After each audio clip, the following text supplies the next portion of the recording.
ഈ പദാർത്ഥങ്ങൾക്ക് അല്ലെങ്കിൽ പവിത്രമായ പ്രതീകങ്ങൾക്ക് കൽപ്പിക്കപ്പെടുന്നതിൻ്റെ ഒരു തരി പോലും ഇവരൊക്കെയും ഈ ബന്ധപ്പെട്ട ആളുകൾ ഈ ക്ഷേത്രത്തിന്റെ ഭാരവാഹികൾ കാണിക്കുന്നില്ല എന്ന് പറയുമ്പോൾ അത്ഭുതം തോന്നുകയാണ്. എന്നോടൊപ്പം ഇതിന്റെ ആഴത്തിലുള്ള പരിശോധനയിലേക്ക് പോയി കഴിഞ്ഞാൽ ദിബീഷ് മണി കൂടി എന്നോടൊപ്പം ചേരുകയാണ് ന്യൂസ് ഡെസ്കിൽ നിന്നും. ദിബീഷ്, ശബരിമലയിൽ ഈ പറയുന്ന പാവപ്പെട്ട ഭക്തരെയൊക്കെ തന്നെ വഞ്ചിക്കുകയാണ്. അതിന്റെ ഓരോരോ വിശദാംശങ്ങൾ നമ്മൾ വിലയിരുത്തപ്പെടുകയും അതിന്റെ ഓരോരോ തെളിവുകൾ പുറത്തേക്ക് വരുന്ന ഒരു ഘട്ടത്തിലാണ് കൊട്ടാരക്കര പോലെ. കൊട്ടാരക്കര എന്ന് പറയുമ്പോൾ നമുക്കൊക്കെ അറിയാവുന്ന ഒരു ക്ഷേത്രമാണ്.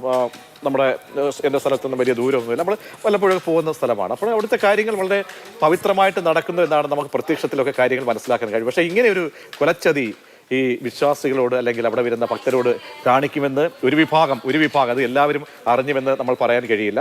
ഒരു വിഭാഗം കാണിക്കുമെങ്കിൽ അതിന് നമ്മൾ കൊടുക്കേണ്ട അറ്റൻഷൻ എത്രത്തോളം ഉണ്ട് ദിബീഷ്? ഇത് ഇപ്പോൾ ശബരിമലയിലെ കാര്യം തന്നെ നമുക്കറിയാം. ഭഗവാന്റെ ഒരു സാന്നിധ്യം അല്ലെങ്കിൽ അതിൻ്റെ ഒരു ചൈതന്യം അവിടെയുള്ള എല്ലാ വസ്തുക്കളിലും കുടികൊള്ളുന്നു എന്നതാണ് ഭക്തർ വിശ്വസിക്കുന്നത്. അതുകൊണ്ടാണ് ദ്വാരപാലക പാളി അത് നഷ്ടപ്പെടുമ്പോൾ ഇത്രയധികം വാർത്തയാകുന്നതും ആളുകളിൽ വലിയ ആശങ്ക ഉണ്ടാക്കുന്നതും. അതുപോലെ തന്നെയാണ് ഏതൊരു ക്ഷേത്രത്തിൽ ചെന്നാലും അവിടെ നിന്ന് തന്നെ ഒരു ഇത്തിരി ചന്ദനമായാലും അല്ലെങ്കിൽ ഭസ്മമായാലും അല്ലെങ്കിൽ ഉണ്ണിയപ്പമായാലും അവിടെ നിന്ന് കിട്ടുന്ന ജലമായാലും ഒക്കെ അതിലൊരു ഈശ്വര സാന്നിധ്യം ഉണ്ട് എന്നതാണല്ലോ വിശ്വാസിയുടെ ഒരു കണക്ക്. അപ്പോൾ ആ ഒരു അനുഗ്രഹം നമ്മളിലേക്കുണ്ട് എന്നൊരു പ്രതീക്ഷയോടെ ഏതൊരു ആരാധനാലയത്തിലും ചെല്ലുന്ന ആളുകൾ നമ്മളൊരു സാധാരണ ജീവിതത്തിൽ അവൻ്റെ ആശങ്കകൾ, അവൻ്റെ പ്രതിസന്ധികൾ, വിഷമങ്ങളൊക്കെ ഈശ്വരനോട് പറയുന്നു. അതിൽ നിന്നൊരു പരിഹാരം കാട്ടിത്തരണമേ എന്നൊരു പ്രാർത്ഥനയുമായിട്ടാണ് ചെല്ലുന്നത്. അപ്പോൾ അവിടെ നിന്ന് കിട്ടുന്ന പ്രസാദത്തെ ആ ഒരു അനുഗ്രഹമായിട്ടായിരിക്കും അവൻ നെറ്റിയിൽ തൊടുക. അങ്ങനെ കാണുന്ന അത്രയും പവിത്രതയോടെ കാണുന്ന വസ്തുക്കളിൽ ഇത്രയും വലിയ മറിമായങ്ങളായിട്ട് ഞാൻ ക്ഷേത്രം ഒന്നും പറയുന്നില്ല, സമീപകാലത്തുണ്ടായ ഒരു അനുഭവം. നമ്മുടെ ഒരു ബന്ധുവിന് അത് സ്ഥിരമായി ഒരു ക്ഷേത്രത്തിൽ നിന്ന് കുറിതൊടുമായിരുന്നു, സ്ഥിരമായി എന്നും രാവിലെ. കുറച്ച് കഴിഞ്ഞപ്പോൾ ഇവിടെ ഇൻഫെക്ഷൻ വന്നു. അപ്പോൾ ചന്ദനം അല്ലാതെ മനസ്സിലായോ? അപ്പോൾ സ്ഥിരമായിട്ട് നമ്മൾ ക്ഷേത്രങ്ങളിലൊക്കെ കാണാറുണ്ട്, ചന്ദനം അരയ്ക്കുന്നവരെ കാണാറുണ്ട്. ഇപ്പോൾ അങ്ങനെ ചന്ദനം അരയ്ക്കുന്ന ക്ഷേത്രങ്ങൾ എത്രയുണ്ട്?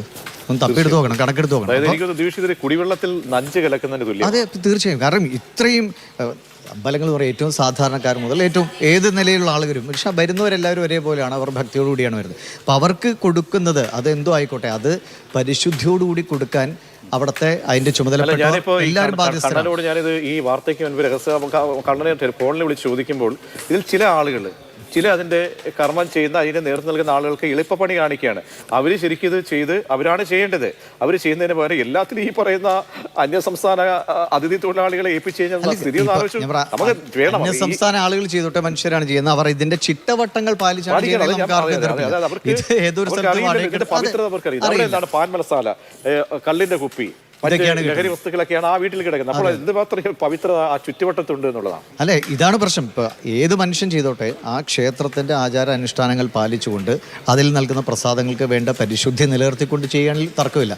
പക്ഷേ അതൊന്നുമില്ലാതെ ആരോ വന്ന് ഒരു കച്ചവടത്തിന് ഒരു ക്ഷേത്രം എന്ന് പറഞ്ഞാൽ, അല്ലെങ്കിൽ ആ ക്ഷേത്രത്തിലെ ഇപ്പൊ ദേവസ്വം ബോർഡിന്റെ ആളുകൾ രാഷ്ട്രീയക്കാർ മാത്രം ഇരിക്കുന്നതിന്റെ കുഴപ്പം പലപ്പോഴും ഉണ്ട്. ഇതിൽ എന്തു പറഞ്ഞാൽ വിശ്വാസം എന്ന് പറഞ്ഞാൽ അത് സ്പിരിച്വാലിറ്റിയുമായി കണക്റ്റഡ് ആണ്.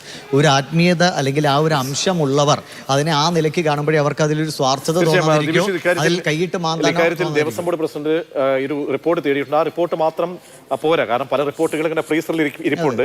പക്ഷെ ഇതൊരു മാതൃകാപരമായ ശിക്ഷ. കാരണം ഒരു ക്ഷേത്രത്തിലും അത് ഈ പറയുന്ന ഹൈന്ദവരുടെയോ അല്ലെങ്കിൽ ക്രൈസ്തവരുടെയോ അല്ലെങ്കിൽ ഇസ്ലാം മതവിശ്വാസി എന്നല്ല, ഏത് ആത്മീയമല്ല ഏത് കാര്യമായാലും അപ്പോൾ അത് മാതൃകാപരമായിട്ടുള്ളൊരു ശിക്ഷ ഇക്കാര്യത്തിൽ വേണ്ടേ? അത് തീർച്ചയായും. ഇപ്പം നമ്മളിപ്പോൾ ഹോട്ടലുകളിൽ പോയാൽ നല്ല ഭക്ഷണം കൊടുക്കണം എന്ന് പറയുന്നു.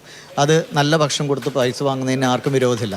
ഏത് സ്ഥലത്ത് പോകുമ്പോൾ എന്തുവാണെങ്കിലും അത് പരിശുദ്ധമായിട്ട് ഇടണം. അത് ക്ഷേത്രത്തിലെ ആയാലും മറ്റെന്ത് സാധനങ്ങൾ വാങ്ങുന്നതായാലും കിട്ടുന്നവന് അതിപ്പോൾ ക്ഷേത്രത്തിലെ നമ്മൾ പൈസ കൊടുത്ത് വാങ്ങുന്നതല്ല. ഇതൊരു മനസ്സിൻ്റെ ഒരു കച്ചവടം അല്ലല്ലോ ഇത്. ഇപ്പോൾ വഴിപാടിന് 100 രൂപ അല്ലെങ്കിൽ 250 രൂപ 300 രൂപ എന്നൊക്കെ എഴുതും.